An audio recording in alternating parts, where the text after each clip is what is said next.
안녕하세요. 행복한 라디오 레니입니다. 드디어 2021년 12월이 왔네요. 겨울 준비들 잘 하고 계시죠? 야밤에 듣는 야화 시리즈로 배꼽 빠지는 짧은 고금소총 5편과 해악이 넘치는 스토리로 짜여진 중편 이야기 7편, 또 마지막 세종 임금 때의 일화까지 다양하게 준비했습니다. 오늘 하루의 마무리, 베갯머리의 행복한 라디오 시작합니다.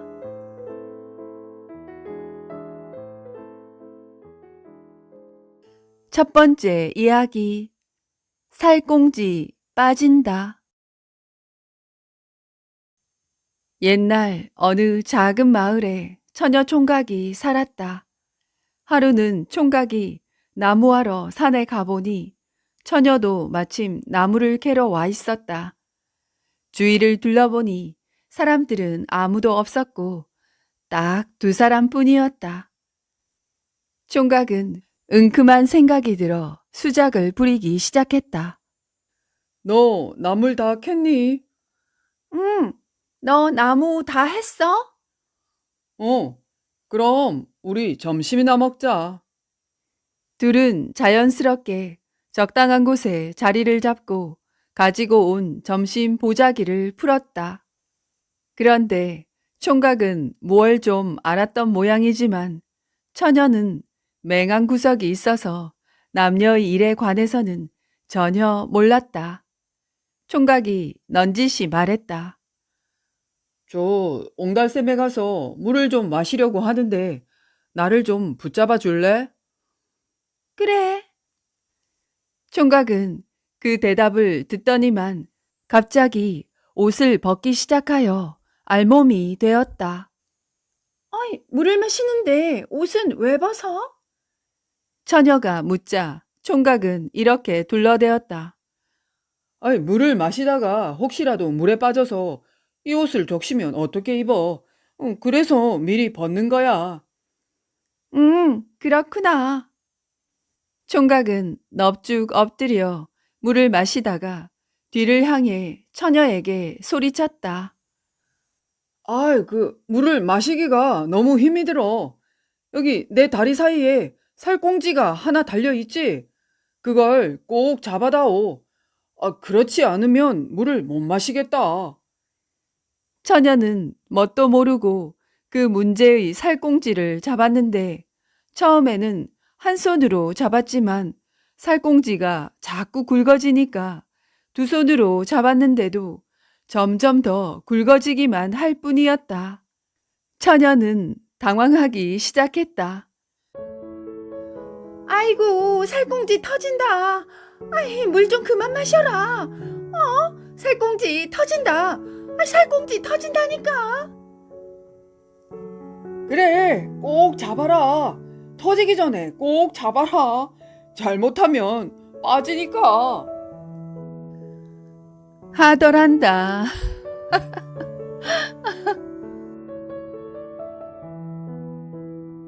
두 번째 이야기. 내 무슨 한이 있겠느냐. 한 선비가 슬하에 5살 난 딸 하나를 두었는데 매우 총명했다. 어느 날 선비 부부가 일을 치르는데 어린 딸이 깨어나 아버지의 약물을 보고 그게 무엇이냐고 물었다. 며칠 뒤 마구간에서 말의 약물이 까딱까딱 움직이는 것을 보고 딸이 급히 어머니를 불렀다. 어머니, 아버지 꼬리가 왜 저기 달린 거야? 저건 말의 꼬리지. 아버지의 꼬리가 아니다. 네 아버지 꼬리가 저 말꼬리처럼 클적시면 내 무슨 한이 있겠니?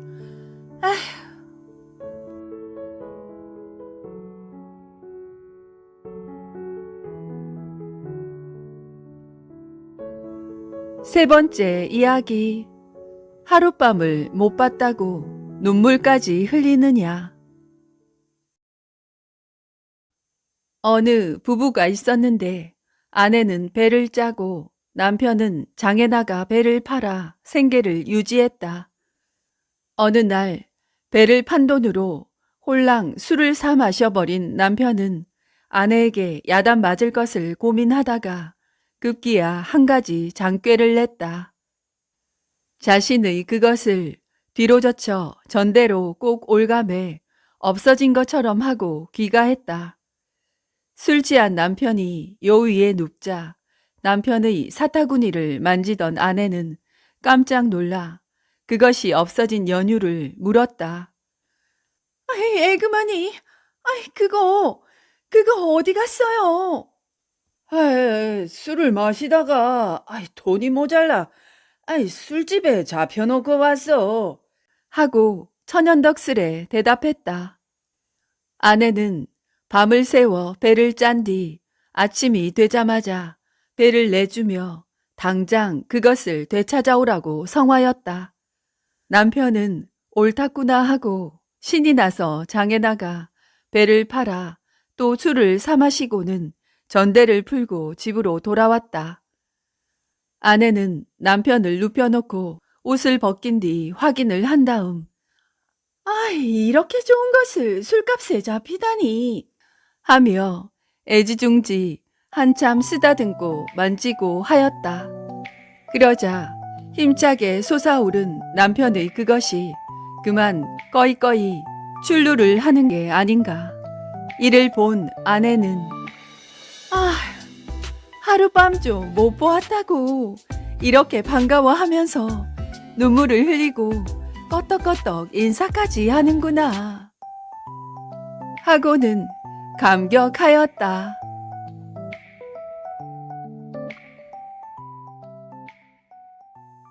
네 번째 이야기. 그 대패밤 말인데요. 어떤 한 선비가 나이 30살이 가깝도록 장가를 들지 못하다가 마침내 적당한 혼처가 있어 사주를 교환하고 혼인 날까지 잡아놓게 되었다. 그런데 이 선비가 혼례를 치르기 전에 은근히 처녀를 한번 보고 싶은 마음에서 볼 일이 있어서 지나던 길이라 핑계를 대고는 처가가 될 집에 들리게 되었다. 석양 무렵 선비는 처녀의 방이 있음직한 뒤뜰로 나가 처녀가 나오기를 기다리면서 서성거리고 있자니까 과연 얼마 후에 처녀가 방문을 열고 나오는지라 선비는 너무 당황한 나머지 돌아서서 소변을 보는 척 하였다. 처녀 또한 장차 자신의 낭군이 될 사람이 어떤 사람인가 궁금해 하던 차라 부끄러움을 무릅쓰고 힐껏 선비의 등에 눈길을 주었다. 그런데 공교롭게도 석양의 그림자 때문에 선비의 그것이 길게 늘어진 절구 방망이만한 것이었다. 처녀는 깜짝 놀라 곧 어머니의 방으로 뛰어 들어가서는 싫어요, 어머니. 난 절대로 시집 안 갈 거예요. 아이, 왜 이러니? 왜 이래? 어서 까닭을 말해봐라. 아이, 글쎄, 전 죽고 싶지 않아요. 아이, 죽는다니. 대체 뭔 소리냐? 처녀는 방금 보았던 절구 방망이에 대해 이야기했다. 사위의 그것이 그리 우람하다면 딸에게 해가 될 것 같은 의심도 드는지라 어머니는 그날 밤 사랑채로 나갔다. 장차 사위가 될 선비에게 털어놓고 이야기한즉 선비는 픽 웃으면서 이거 아니, 장모님, 왜 그런 이야기를 믿습니까? 걱정이 되신다면 직접 보여드릴 테니 잘 보십시오. 처녀의 어머니는 지체가 높은 여자였으나 딸에게 위해가 되는 중대한 문제였으므로 자세히 검사하였다. 그리고는 안심하고 딸에게 돌아가 아이, 네 낭군될 사람이 네가 그리 무서워하면 대패로 좀 깎아낼 터이니 아무 염려 말라드라. 처녀는 안심하게 되었고 드디어 첫날 밤에 신랑과 신부가 운우지정을 몇 번 되풀이한 후 신부가 하는 말. 서방님, 지난번에 밀어버린 대패밥을 조금만 찾아올 순 없나요? 하더란다.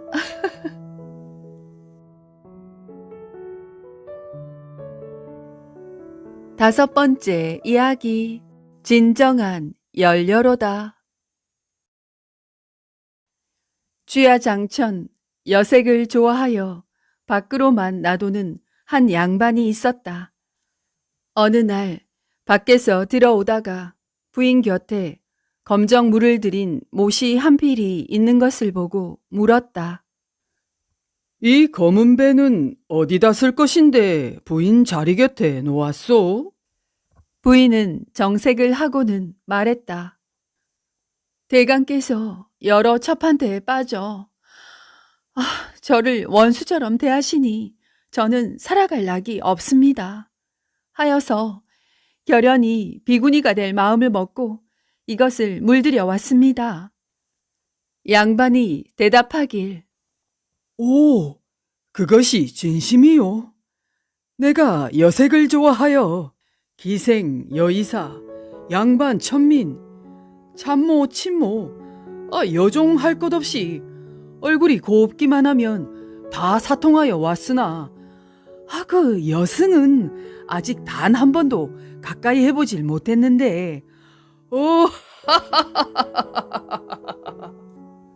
과연 열려요 열려 부인이 내 소원을 들어주시는구려. 뭐라고요? 아이고, 내 팔자야.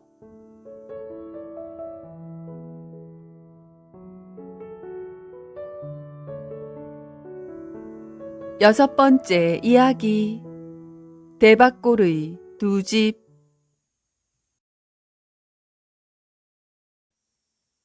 대박골엔 딱 두 집이 살고 있다. 한쪽 기와집엔 이초씨가 살고 있고 그 이웃엔 부채나 대바구니, 죽부인을 만들어 장에 내다 파는 대근이란 자가 살고 있었다. 얌전한 양반 선비 이초씨와 우락부락한 상껏 대근이는 서로 어울릴 턱이 없지만 부인네 둘은 가까운 사이다. 30대 초반의 대근이 마누라는 이초씨 부인보다 2살 아래인데다 서로 가문이 달라 마님이라 부르며 깍듯이 대한다. 이초씨의 부인은 부잣집 맏며느리 같은 우아하고 덕스러운 자태에 언제나 은은한 미소를 띠면서 입이 무거워 말을 아낀다. 얼굴이 제법 곱상한 대근이 마누라는 수다쟁이다. 마님, 제 얘기 한번 들어보세요. 글쎄, 쌍놈 아니랄까봐 툭하면 입에 담지 못할 욕지거리를 퍼붓고 이렇게 사람을 개잡듯 두드려 팹니다. 박물장수한테 대바구니 한 두름 주고 밥값은 한 통 샀다고 그 지랄을 떨지 뭡니까? 멍든 눈에 달걀을 문지르며 아이고, 내 팔자야. 그 짐승하고는 못 살겠어요. 하자 이초씨 부인은 바느질하며 빙긋이 웃기만 한다. 대근이 마누라가 이초씨 부인을 붙잡고 늘어놓는 수다의 8, 9알은 제 남편 흉보는 일이다. 대근이 마누라는 이초씨가 도포자락을 펄럭이며 걸어가는 걸 먼 발치에서 보며 너무나 멋진, 너무나 양반 티나는 모습에 반해 찔끔 가랑이를 조이며 혼잣말을 한다. 하루를 살더라도 저런 남자와 살아야 하는데. 어느 날 대근이가 부채와 죽부인을 가득 쥐고 외장을 나가며 마누라에게 서너 군데 장을 돌다 사나흘 후에 돌아올 것이여. 문단속 잘하고 있어. 하며 새벽같이 집을 나섰다. 이튿날 점심나절 윗집의 이초씨 부인이 내려왔다. 아이, 마님, 어쩐 일이세요? 친정 어머니가 편찮으시다는 전가를 받고 친정 가는 길이네. 수고스럽지만 자네 남편 저녁상 차려준 후에 우리 집에 올라가 우리 남편 저녁상도 좀 차려줄 수 있겠나? 아이, 마님, 걱정 마세요. 마침 우리 신랑은 외장을 나가 사나흘 후에 나옵니다. 초시 어른 새끼 식사는 제가 차려드릴 테니 얼른 친정에나 다녀오세요. 저녁나절 대근이 마누라는 자기 집 씨암탉 한 마리를 잡아 이초씨네 집으로 갔다. 대근이 돌아와 물으면 족제비가 물어갔다고 할 참이다. 이초씨는 푸짐한 저녁상을 받고는 적이 놀랐다. 더 놀란 것은 저녁상을 물리고 나자 대근이 마누라가 분내음을 풍기며 술상을 들고 온 것이다. 마주 앉아 술을 따르는데 과히 싫지는 않았다. 밤은 깊어가고 소쩍새는 우는데 정막강산 대밭골엔 단 2사람뿐이다. 술상을 치우고 이부자리를 펴주고 술 취한 이초씨가 쓰러지자 대근이 마누라는 촛불을 끄고 치마끈을 풀었다. 아이, 애기기기. 대근이 마누라는 한숨을 토했다. 가느다란 2다리 사이에 10살 아이 것만한 걸 억지로 세워놓았더니 서너 번 깜짝깜짝하고는 나뒹굴어져 코를 고는 게 아닌가. 그 잘난 이초씨라는 사람이 아이, 그나저나 마님한테 큰 죄를 지었네. 아이, 내 신랑이 으뜸이야. 마님이 불쌍하네. 그런 사람을 신랑이라고 데리고 사니. 그 시간 대근이는 30리나 떨어진 청풍장터의 객주지 구석진 방에서 술상을 치우고 뒷곁 우물가에서 멱을 감고 와 벽에 기대어 담배를 물고 있었다. 똑똑똑 문 두드리는 소리가 나더니 장옷으로 얼굴을 가린 여인이 들어왔다. 바로 이초씨의 부인이었다.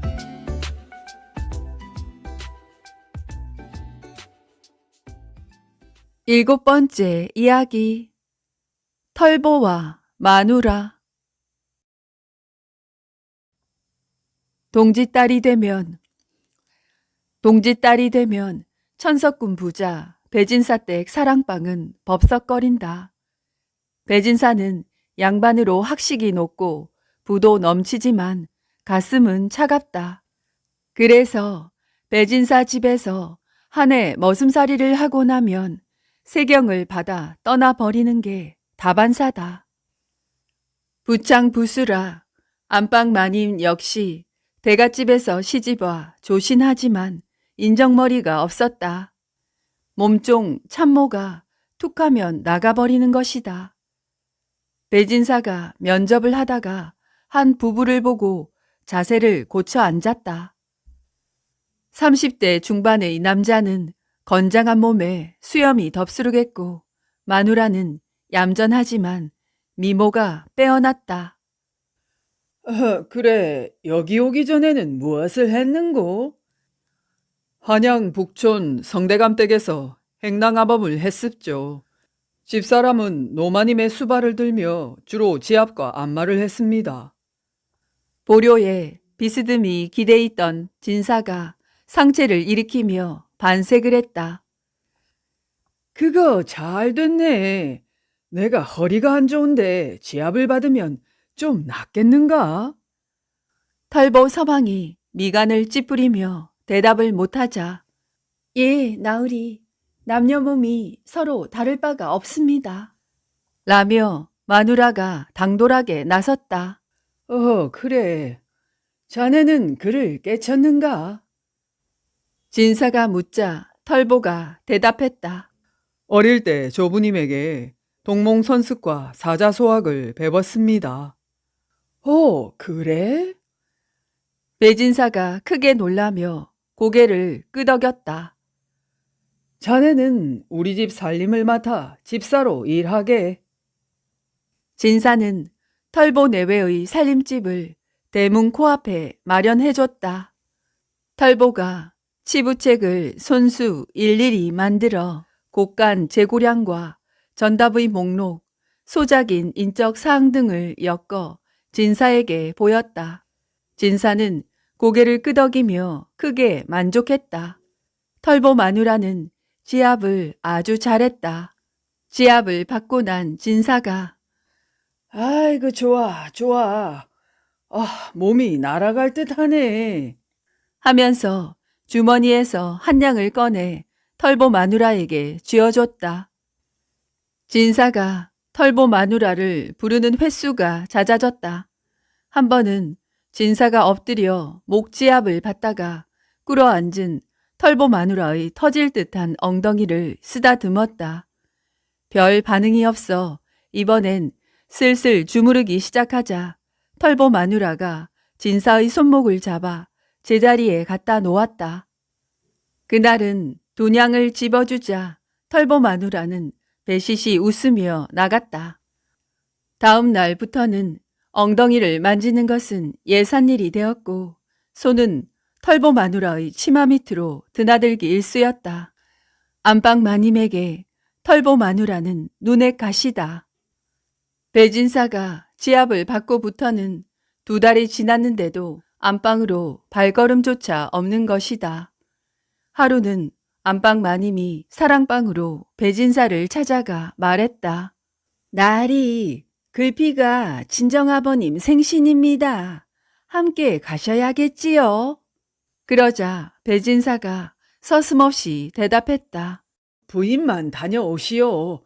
나는 허리가 아파서 걷지도 말을 탈 수도 없다는 걸 부인이 잘 알잖소. 배진사는 집사를 장터에 보내 비단 한 필과 육포와 청주, 갈비 등을 구해오라 시킨 뒤 장본 것을 말등에 실어 부인을 친정에 보냈다. 말 고삐는 털보 집사가 잡았다. 50리 밖의 처갓집에서 부인과 집사가 돌아오는 날은 사흘 뒤였다. 홀가분한 첫밤이 찾아왔다.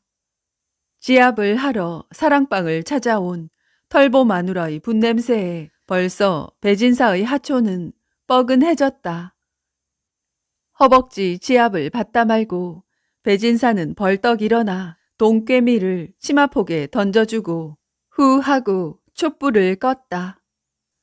광란의 밤은 오경이 되어서야 끝났다. 둘째 날 밤에도 털보 마누라를 끌어안고 눕히려는 순간 콰다당 문이 열리며 시퍼런 낯을 든 털보가 신발을 신은 채 들어왔다. 국법의 간부는 현장에서 쳐 죽여도 죄가 없다는 걸 알고 있는가? 털보의 목소리가 산천을 울렸다. 배진사는 목숨을 건진 대신 거금 1000냥을 털보에게 바쳤다. 이틀 후 안방 마님이 친정에서 돌아왔다. 털보 마누라가 마님을 따라 안방으로 들어갔다. 마님, 쇤내는 다 알고 있습니다. 제 남편하고 마님이 몇 번이나 동침을 했는지. 마님의 얼굴이 새하얘지며 말 한마디 못했다. 털보 내외는 배진사 댁을 하직하고 나왔다. 눈이 펄펄 내리고 있었다. 남촌댁 안방마님한테 얼마를 뜯어냈소? 폐물함을 몽땅 털었지요. 우리 기왕 이렇게 된 거 우리 가시버시로 살면 어떻겠소? 남촌댁. 그런 소리 마시오. 조강지처를 버리고 잘 되는 사람 없소. 아이들과 마누라 선물 사서 빨리 집으로 가시오. 나는 한의원에 가서 산상과 녹용을 사서 들어 누워있는 우리 남편을 일으켜 세울 참이요. 삼거리에서 둘은 갈라섰다. 또 좋은 건 있으면 연락 주시오. 남촌댁이 고개를 돌려 또렷하게 말했다.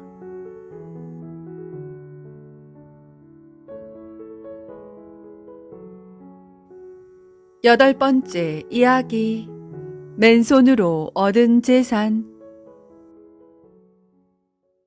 평안도 어느 마을에 정대감이라고 불리는 토반이 있었다. 선대로부터 물려받은 재산이 적지 않아 마을에서 행세께나 하고 사는 무식한 위인이었다. 나이 환갑이 넘었지만 먹을 것이 충분하고 몸이 편하니 소일거리가 오입이라 소실이 자그마치 열이 넘건만은 이번엔 자기 집 머슴인 양서방의 처 옥분이에게까지 눈독을 들였다. 그러나 호락호락하지 않고 절개가 굳어 뜻을 이루지 못했는데 더 이상 욕정을 참을 수 없게 된 정대감은 한 계책을 내어 마침내 양서방을 불렀다. 여보게, 양서방. 내 나이 6순이어서 몸이 점점 쇠약해지는 것 같으니 아무래도 몸보신을 해야겠네. 이럴 땐 산딸기가 최고라고 하니 오늘 깊은 산중에 들어가 딸기를 서말 서대만 따와야겠네. 때는 엄동설한 산허리가 눈에 묻히고 살을 애는 바람이 봉창을 두드리는데 딸기를 따오라는 것이었다. 그러나 양서방은 공손하게 대답했다. 네, 그러겠습니다. 아이고, 고맙네. 만약 자네가 딸기를 서말 서대 따가지고 온다면 내 재산의 절반을 뚝 떼어 자네에게 주겠네. 하지만 만약 나오지 못하면 대신 자네의 것을 나에게 주어야 하네. 네, 알아모시겠습니다. 자네 처라도 말인가? 그렇게 하십시오. 정대감은 희색을 감추지 못하고 돈 20냥을 양서방의 무릎에 던져주며 사뭇 생색까지 내었다. 그러나 양서방이 정대감의 검은 속을 모를 리가 없었다. 정대감 앞에서 물러나온 양서방은 자기 처 옥분이에게 귓속말로 몇 마디 일러주고 산으로 떠났다. 그런데 이튿날 새벽같이 양서방이 돌아왔다. 대감님, 돌아왔습니다. 딸기는 따왔느냐? 제 말씀 좀 들어보십시오. 첩첩 산중을 헤매며 찾아다녔더니 한 곳에 딸기가 무더기로 열려있는 게 눈에 띄지 않겠습니까? 그래서 그것을 따려고 가까이 갔더니 어찌나 독사들이 득실거리는지 하마터면 물려 죽을 뻔했습니다. 그래서 마음속으로 표시만 해놓고 왔습니다. 헤, 뭐라고 이놈? 그런 거짓말을. 하이, 동지섣달 눈 오는 겨울에 뱀이라니. 하이, 대체 웬 뱀이란 말이냐? 그러시다면 동지섣달에 딸기는 웬 딸기요입니까? 할 말을 잃은 정대감은 얼굴만 불그락 푸르락 할 뿐이었다. 겨울이 지나고 따뜻한 봄이 오자 정대감의 맏아들 현상이 서울로 과거를 보러 떠나게 되었다. 나귀에다 책과 돈을 싣고 떠나려는데 정대감은 양서방을 딸려 보내며 아들 현상을 불러 귓속말을 했다. 네, 저놈, 양서방이 꼴보기 싫어서 명이 줄어들 것 같으니라. 그러니 서울로 올라가는 도중에 큰 물에 넣어서 없애버려라. 알겠지? 어느 강변에 이르러 양서방이 배를 잡으려고 하자 아직 날이 저물 때가 멀었는데 현상이 그곳에서 하룻밤을 자고 가자고 했다. 그런데 잠자리를 찾으려고 앞서가는 현상은 평평하고 좋은 자리는 보지도 않고 깎아 지른 듯한 벼랑 위로 올라갔다. 그러더니 나귀는 버드나무에 매놓고 돈과 책은 자기 머리맡에 놓고는 벼랑 쪽으로 발을 뻗고 길게 눕더니 양서방에게는 자기 발치에 누우라고 말했다. 양서방은 어쩔 수 없이 눕기는 했지만 눈만 돌리면 시퍼런 강물이라 벌벌벌 오금이 저렸다. 현상이 잠이 들자 살금살금 일어나서 책과 돈꾸러미를 자기가 누워있던 곳에다 놓고서 자기는 현상의 머리맡에 가만히 누워 동정을 살폈다.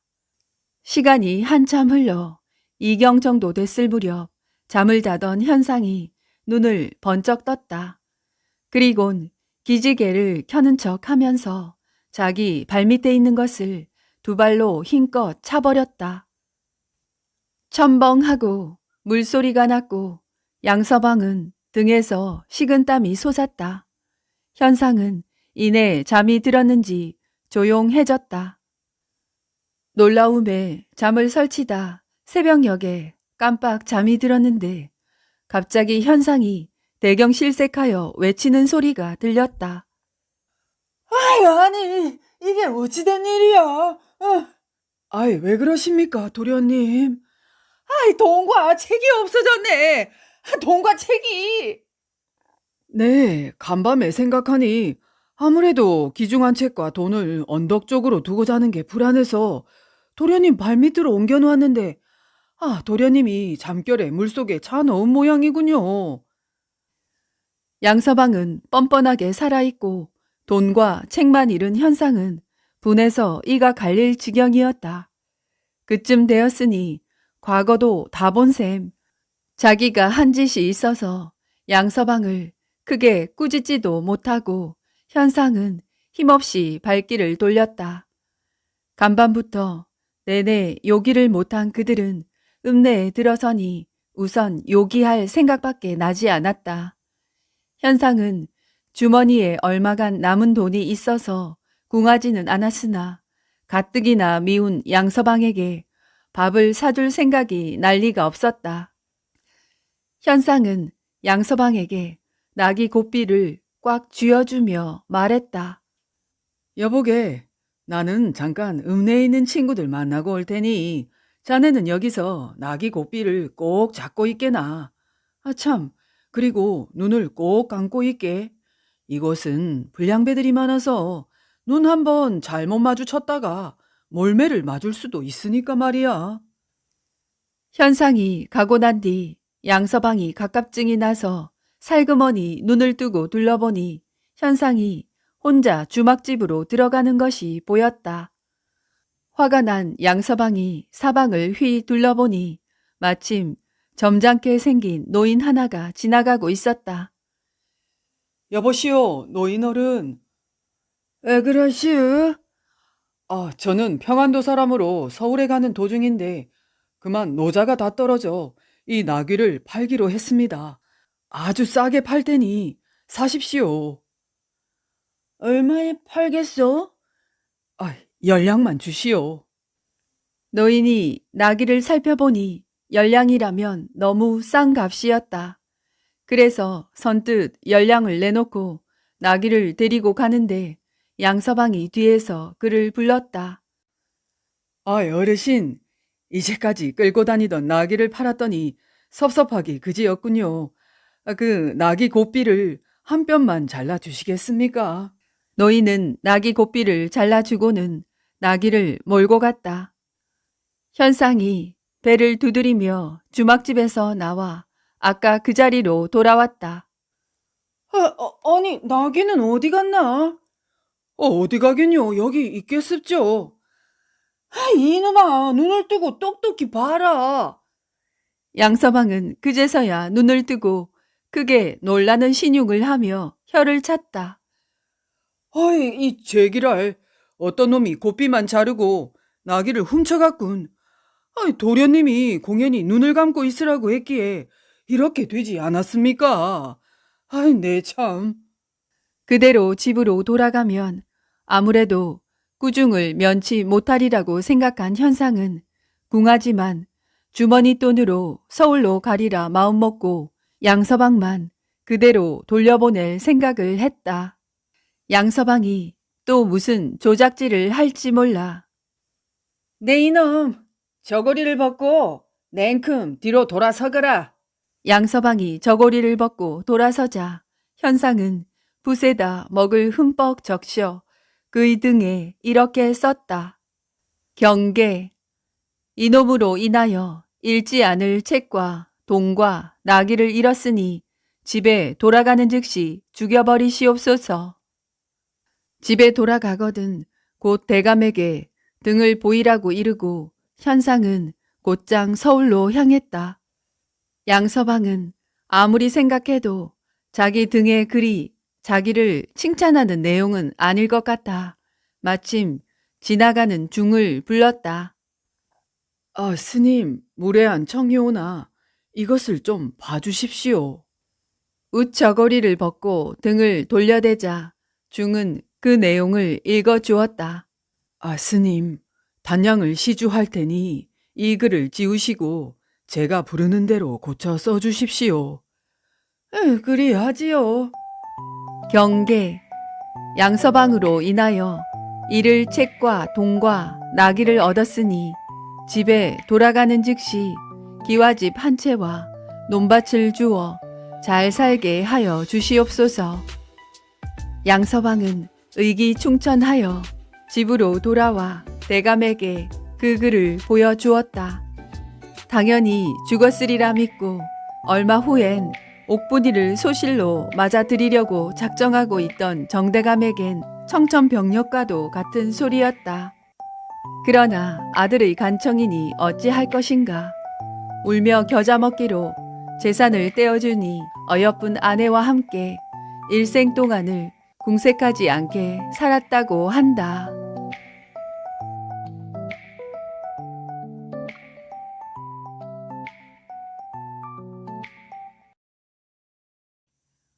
아홉 번째 이야기.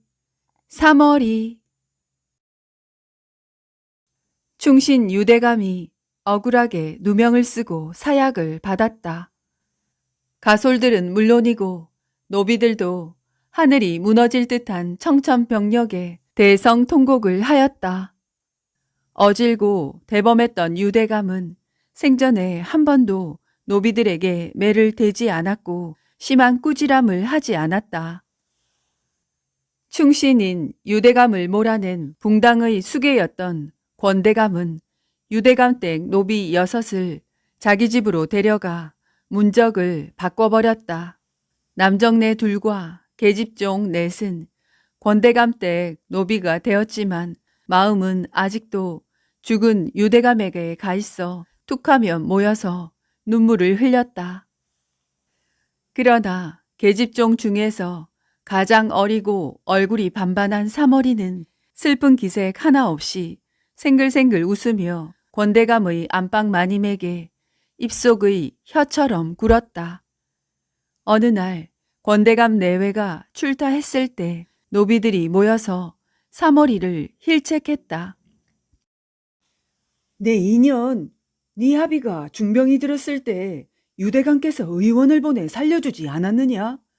네 년이 그 은혜도 모르고 원수에게 그렇게 아첨할 수 있느냐? 나이 지긋한 행랑 아범이 꾸짖자 3월이는 얼굴을 바짝 치켜들고 옛 주인을 잃은 것은 하늘의 뜻이요. 어느 누구라 해서 우리 주인이 못되라는 법이 있소? 마땅히 새 주인을 잘 섬길 일이지 지금 와서 저 순간 옛 주인을 생각해 못하겠소? 철썩하고 행랑 아범이 귀싸대기를 올리자 여종들이 달려들어 3월이의 머리카락을 쥐어뜯었다. 그때 권대감의 안방 마님이 들어왔다. 상황을 파악한 안방 마님은 3월이에게 손찌검한 노비들에게 엉덩이가 터지도록 매질을 했다. 그 일이 있고 난 후 3월이는 더욱더 안방 마님의 신임을 얻어 아나무인에 기고만장하게 되었다. 세상을 호령하던 당대의 세도가 권대감에게도 저주의 아문이 드리워지기 시작했다. 매일 밤 꿈속에 유대감이 나타나 권대감을 노려보다가 사라지고 어떤 날 밤엔 권대감의 목을 지그시 밟았다. 사람 살려. 권대감은 바짝바짝 말라갔다. 50리 밖의 용하다는 의원까지 모두 불러 온갖 처방을 하였지만 백약이 무효였다. 잠을 자지 않으려고 밤새 불을 밝히고 식구들이 옆에 붙어 있었지만 마침내 녹초가 된 심신에 헛것이 보이기 시작했다. 저기, 그놈이 다가온다. 등청도 하지 못하고 뼈만 앙상해진 권대감이 헛소리만 하자 부인이 무당을 불렀다. 칼춤을 추던 무당이 찾았다 유가놈을 하면서 빈사 상태로 누워있는 권대감에게 다가가자 헉하는 외마디 신음과 함께 권대감은 숨을 거두었다. 권대감의 베개를 칼로 자르자 베개 속 사이에서 상투가 하나 나왔다. 아니, 이것은? 유가놈 집에서 온 노비들을 모두 포박하라! 사머리를 뺀 다섯이 마당에 꿇어앉자 권대감의 아들 셋이 몽둥이를 들고 불을 뿜듯 소리쳤다. 내 이것들 빨리 자백하렸다. 어느 놈의 짓인지. 그때 자지러지는 사머리의 웃음소리가 들렸다.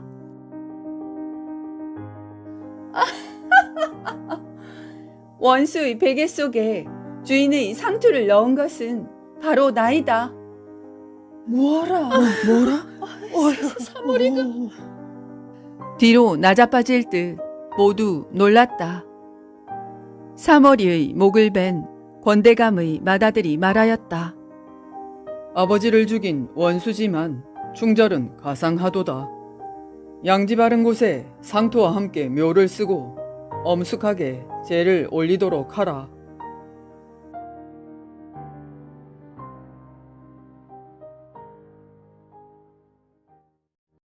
열 번째 이야기. 친구가 몇이요? 정진사는 무골 호인이고 한평생 살아오며 남의 가슴에 못 한 번 박은 적이 없었다. 적선을 쌓은 것을 펼쳐 놓으면 아마 만경창파 같은 들판을 덮고도 남으리라.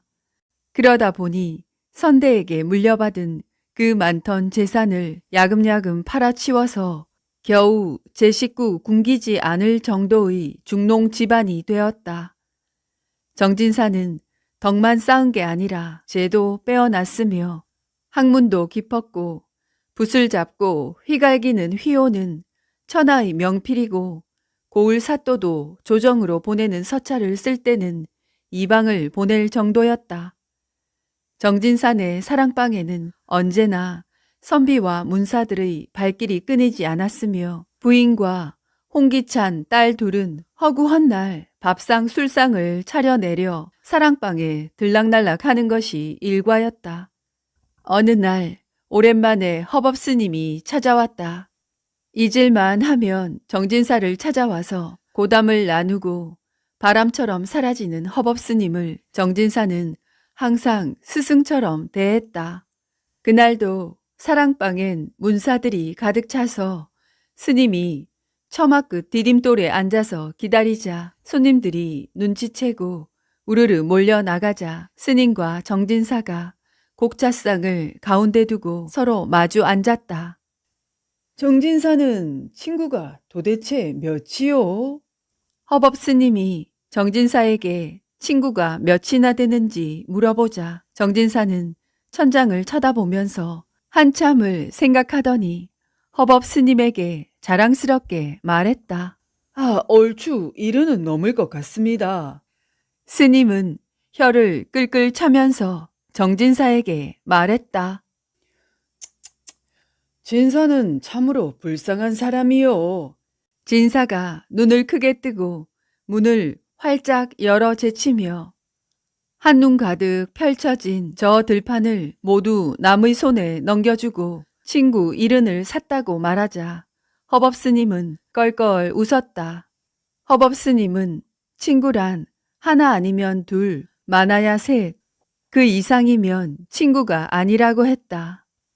진사와 허법 스님은 함께 밤새 곡차를 마시다가 삼경이 지나서야 고꾸라졌다. 정진사가 눈을 떴을 때는 스님은 이미 사라지고 없었으며 그 다음 날부터 정진산의 대문이 굳게 닫혔다. 집안에서는 심한 기침 소리가 들렸다.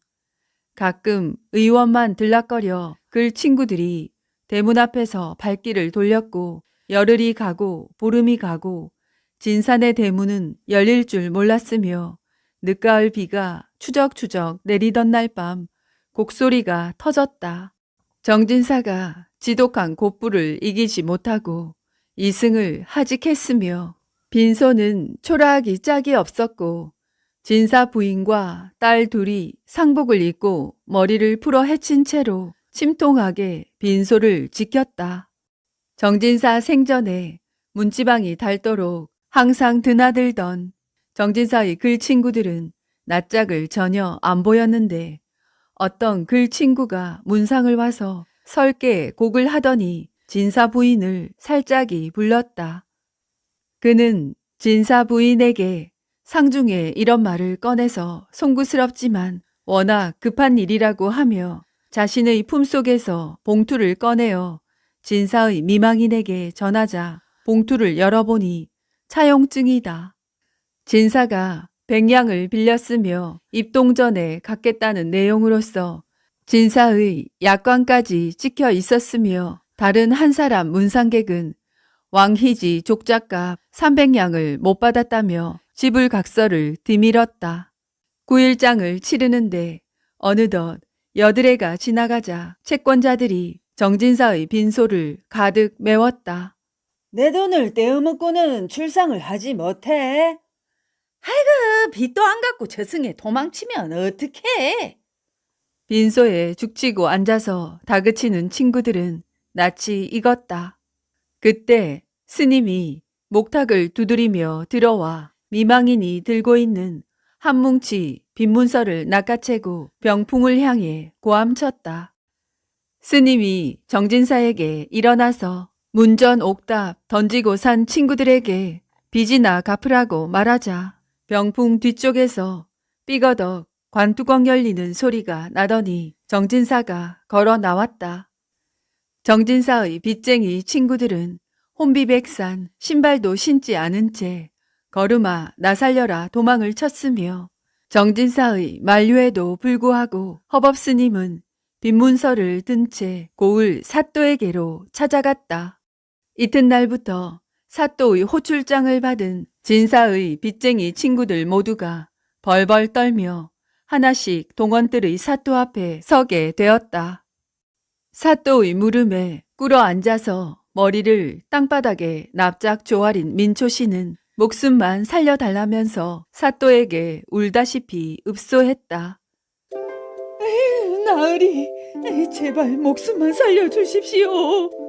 사또는 민초 씨에게 곤장 300대를 맞을지 아니면 300냥을 부의금으로 진사댁으로 빈소에 보낼 것인지 택하라고 하자 민초 씨는 부의금 300냥을 내겠다고 했다. 정진사는 친구들을 사느라 그동안 날린 재산을 그 친구들을 버려서 다시 찾았으며 허법스님이 그에게 한 말을 깊이 생각하여 반성하고 마음속에 간직하였다.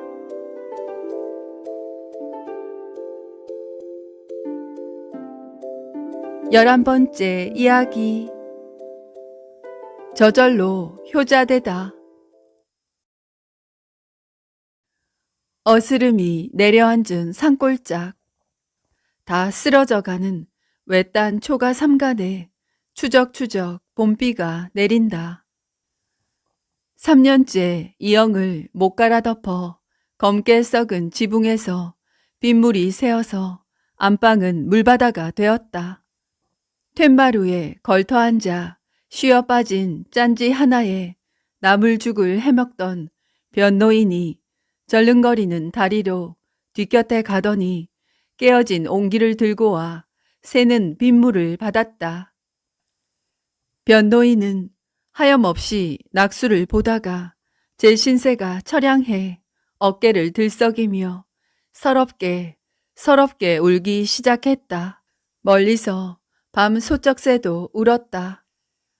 딸 하나에 아들 넷 5남매를 낳고 부인이 이승을 하직하자 변서방은 핏덩어리 막내 아들을 안고서 신봉사처럼 이 집 저 집 젖 동량을 다니며 온 정성을 다해 자식들을 키웠다.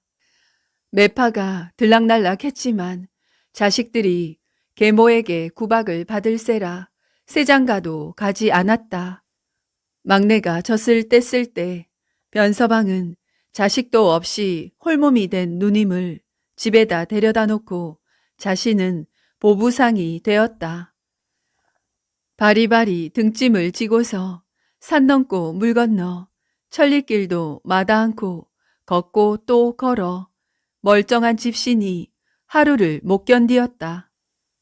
다른 보부상들이 주막에서 술판, 노름판을 벌여도 변서방은 일찍 잠자리에 들어 아이들 생각만 하다가 잠이 들곤 했다. 서너 달 만에 집에 올 때면 모은 돈을 몽땅 누님에게 맡기며 아이들 남부럽지 않게 키우라 신신당부했다. 오남매는 부잣집 아이 못지않게 좋은 옷 입고 서당에도 다녔다. 어미정 모르고 자란 아이들이라 일찍 시집 장가를 보냈다. 몇 댁이 남지 않은 논밭을 모두 팔아 살림을 차려주고 빚을 얻어 혼수를 장만했다. 혼인시키느라 진 빚은 보부상 발품을 팔아 갚아 나갔다. 어느 날 문득 자신을 돌아보니 허리는 굽었고 관절은 마디마디 시큰거려 더 이상 보부상을 못하고 초가상간 제 집으로 돌아왔다. 함께 살던 누님이 이승을 하직하자 변서방은 청승맞은 늙은 외톨이가 되었다. 변서방은 손수 나물죽을 끓이고 빨래하고 외롭게 혼자 사는 것은 이골이 났지만 그의 가슴속을 꽉 채운 슬픔을 이기기는 힘들었다. 자식들이 자신을 모시지 않고 찾아오지 않는 것이었다. 변서방은 젊어서부터 입이 무거웠는데 세월이 갈수록 더더욱 입을 닫았다. 어느 날 아랫동네 대장간에서 이상한 물건을 만들기 시작했다. 커다란 쇠상자 속에 작은 쇠상자, 그 속에 더 작은 쇠상자를 넣고 상자마다 튼튼한 자물쇠를 채웠다. 사람들이 궁금해서 수군거리는데 대장간 주인도 주문한 사람이 변서방이라는 것 밖에는 용도를 몰랐다. 장정 넷이 목도를 해서 쇠상자를 변서방 초가상간 안방으로 옮겨놓자 변서방은 상자에다 이불을 덮었다. 하나둘 자식들이 찾아오기 시작했다. 비단 마고자를 지어오는 며느리, 쇠고기 산적을 해오는 며느리, 보약을 지어오는 아들 녀석, 30리 밖의 딸년도 어떻게 소문을 들었는지 떡 한 고리에 꿀단지를 들고 왔다. 자식들이 서로 제 집으로 모시겠다고 해 변서방 사지가 찢어질 판이 되었지만 그는 고개를 저었다. 그렇게 5년을 호강하다가 변서방은 죽었다. 사무제도 지내기 전에 자식들은 온 집안을 뒤져 다락 구석에 숨겨진 열쇠를 찾았다. 쇠 상자를 열고 또 열었다. 맨 마지막 상자를 열자 자식들이 어릴 때 차던 기저귀들이 차곡차곡 쌓여 있었다.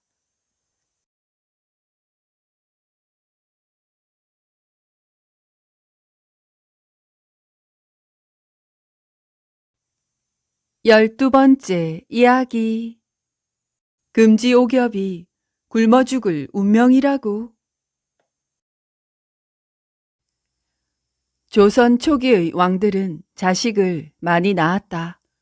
태조는 8남 5녀를 두었고 세종은 무려 18남 4녀를 두었다. 물론 왕비 한 명이 아니라 계비와 후궁이 낳은 자식을 포함해서이다. 구중궁궐에 갇힌 외로움을 사랑으로 해결한 결과이다. 일반적으로 왕의 자식은 호화로운 일생을 살았으리라 생각하지만 실제로 그렇지 못한 경우가 많았다. 어머니가 다른 형제 자매라 견제와 갈등이 많았고 왕족으로서의 운명적인 근기로 인해 심한 스트레스에 시달렸다. 그래서일까 세종이 정초의 어느 날 역술가로 이름난 홍계관을 불러서 왕자와 공주들의 사주를 물어보았다. 과인의 아들딸이 한자리에 있으니 수명이 길고 복이 많을는지 숨김없이 보아주게나. 예, 조금도 남기지 않고 모두 말씀드리겠습니다. 홍계관은 첫째 왕자부터 차례로 보아 나가다가 다섯째 왕자 광평대군에 이르러서는 좀처럼 입을 떼지 않았다.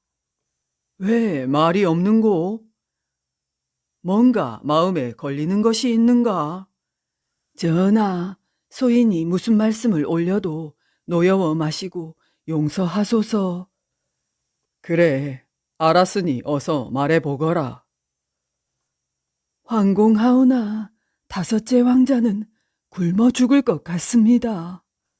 뭐라? 그 무슨 망령된 말이냐? 초야의 백성이야 흉년이 들면 그리 될 수도 있겠지만 어찌 과인의 아들이 굶어 죽겠는가? 허허허허. 세종은 내심 충격을 받았으나 겉으로는 태연하게 웃어 넘겼다. 전하, 소인을 죽여주시옵소서. 재미로 본 일이니 크게 마음 쓰지 않겠노라. 세종은 그만 자리를 정리했으나 은근히 걱정하였다. 세종은 학문을 좋아하고 음악과 병법에도 능하며 성품이 너그럽고 총명한 광평대군을 총애했는데 사주와 신수점을 잘 친다고 소문난 홍계관이 그리 말했기에 신경이 쓰였다. 가장 영리하고 사랑스러운 금지옥엽 광평이 굶어 죽을 리가 없지. 엉뚱하게 요절하는 것은 아닐까? 아니야. 곡식을 넉넉하게 마련해주면 그럴 리가 없을 거야. 세종은 혹시라도 모를 불상사를 대비해서 전답 500석을 광평대군에게 주었다. 1년 내내 먹고도 남을 땅을 주어 평생 식량을 보장해 준 것이다.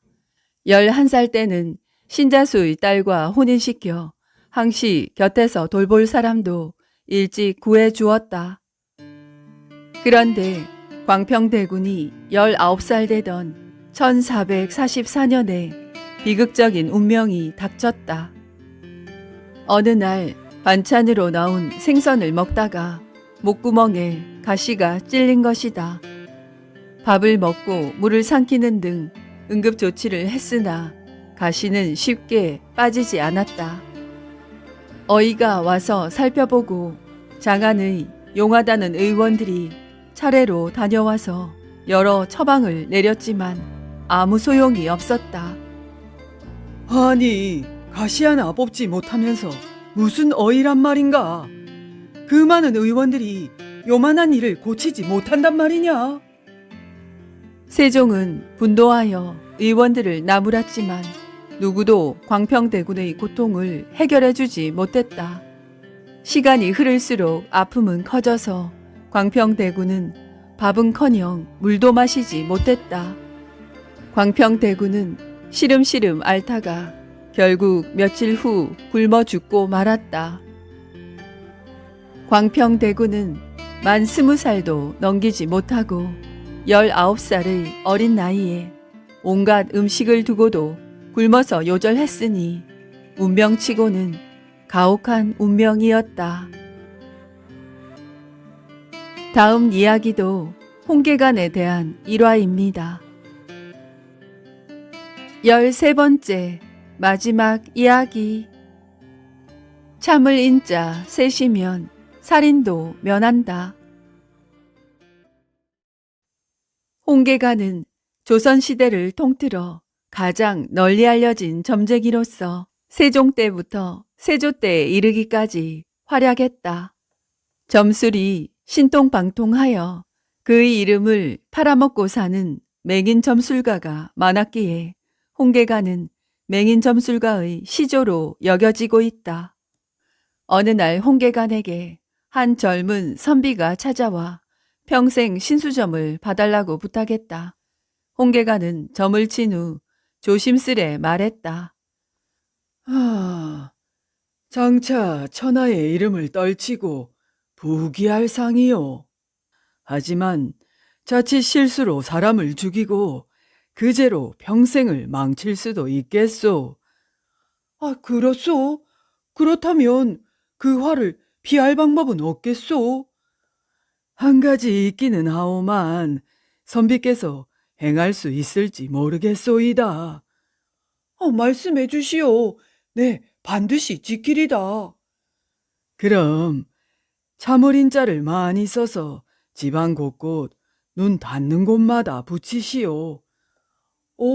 그게 뭐 어렵겠소이까? 알았소이다. 선비는 그날 집으로 가서 인자를 여러 장 쓴 다음 대문은 물론 안방, 마루, 부엌, 기둥 등등에 붙여 놓았다. 선비는 그것으로 애군을 물리친 줄 알았다. 하지만 그렇지 않았다. 얼마 후 선비는 술에 취해 집으로 돌아와 방문을 열었다가 깜짝 놀랐다. 아내가 웬 상투튼 외간 남자와 함께 자고 있었기 때문이다. 내 인연놈들을 요절내 버리겠다. 선비는 부엌으로 달려가 식칼을 들었다. 순간 부엌문에 붙여놓은 참을인자를 보았고 잠시 멈칫했다. 그렇지만 여전히 분을 사귈 수 없어 식칼을 들고 부엌을 뛰쳐나왔다. 이번에는 기둥에 써붙인 참을인자가 눈에 들어왔다. 또다시 선비는 잠깐 멈칫했다가 고개를 흔들었다. 참을인이라. 아니야. 이번 일은 절대로 참을 수가 없어. 선비는 기둥을 지나쳐 방문 앞으로 갔다가 문 앞에 붙여놓은 인자를 보았다. 한 번도 아니고 3번이나 인자를 보자 선비는 또다시 망설였다. 아주 짧은 순간이나마 인자의 의미를 되새겨 본 것이다. 그때였다. 인기척을 느낀 선비의 아내가 잠에서 깨어 방문을 열고 나왔다. 죄송합니다. 제가 깜빡 잠이 들어 어느 결에 오신지도 몰랐습니다. 선비는 아내의 인사를 무시하고 씩씩대면서 다짜고짜 물었다. 방 안에 상투 뜬 놈은 누구요? 네? 상투라니요?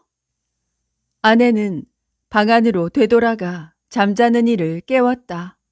잠든 이는 눈을 비비며 일어나더니 선비를 알아보고 인사했다. 형부 오셨어요. 죄송해요. 이런 모습 보여서. 처제였다. 처제가 머리를 감고 젖은 머리를 위로 움켜맨 채 잠들었는데 선비가 그 머리 모양을 상투로 착각했던 것이다. 순간 선비는 등줄기로 흘러내리는 식은땀을 느꼈다. 정말 큰일 날 뻔했구나. 인자 덕분에 화를 면했어. 선비는 홍계간의 예지력에 감탄하며 가슴을 쓸고 또 쓸어내렸다. 훗날 정승이 된 선비는 자손에게 그 이야기를 들려주며 어떤 경우에도 화내기 이전에 참으며 먼저 상황을 알아보아야 한다고 훈계했다 한다. 이런 이야기로 참을 인자 3번이면 살인을 면한다는 속담도 생겨났다 한다. 즐거우셨나요? 남은 시간 행복한 밤 되세요. 렌이었습니다. 감사합니다.